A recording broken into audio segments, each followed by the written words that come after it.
पीड़ित परिवार देखो साहब, ये इनकी माता जी है, क्या गुजर रही होगी इनके ऊपर।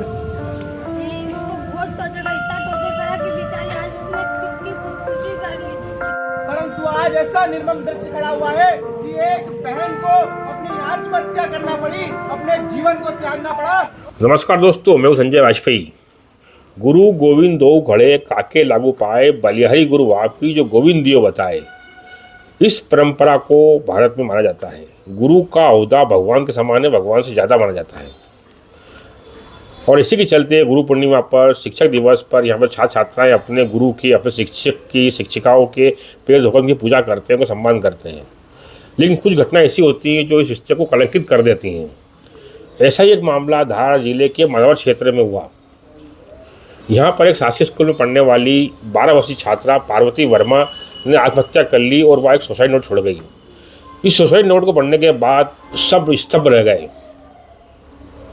सुसाइड नोट में लिखा है कि उसे स्कूल की ही 3 शिक्षिकाएं प्रताड़ित कर रही थी, लगातार परेशान कर रही थी, अपमानित कर रही थी।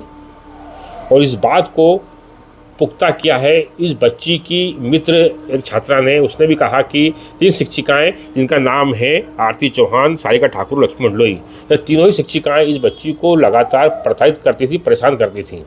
इसे यूनिफॉर्म चोर कहकर बुलाती थी। लगातार अपमान सहन करने के बाद इस बच्ची ने आखिर में अपनी जीवन समाप्त करना का मन बना लिया और आत्महत्या कर ली।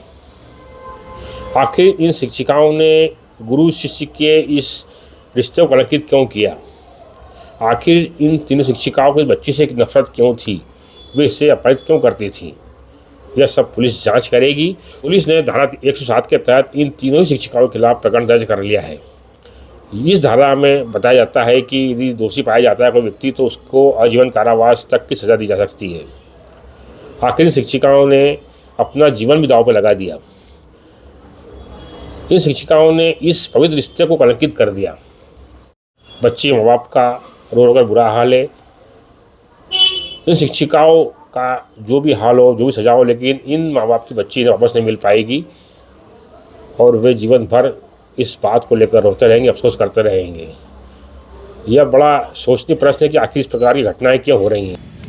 इसको बहुत इतना टॉर्चर करा कि बेचारी आज उसने खुद की खुदकुशी कर ली। कितना उसको टॉर्चर करा और उसके ऊपर झूठा इल्जाम लगाया कि उसने ड्रेस चोरी कर ली, जबकि ये दीदी की ड्रेस चोरी थी, इनकी ड्रेस का नाम लिखा था। फिर भी उनके ऊपर चोरी का इल्जाम लगाया कि उन्होंने चोरी करी।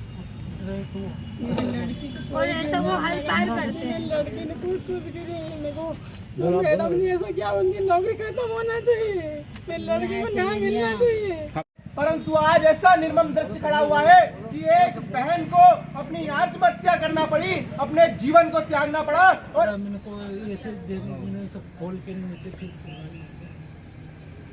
मतलब तो कोई बताया नहीं कहीं भी। ये मतलब ये बात तो उन्होंने पहले भी कहीं भी नहीं बताई कि मुझे मेरे को पहले टॉर्चर करती थी।